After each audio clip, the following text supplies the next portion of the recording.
வா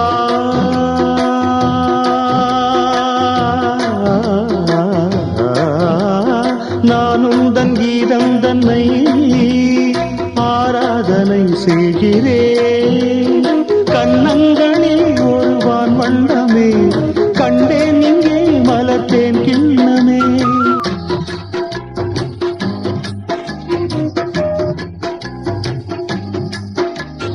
ஒன்றோடு ஒன்றாகி உண்மைகள் கண்டுவர சங்கீதவானில் சந்தோஷம் பாடும் சிங்காரத்தின் குயிலே. இந்த ஏகாந்த வேளையில் மௌனங்கள் தேடும் என் காதல் பூமையிலே.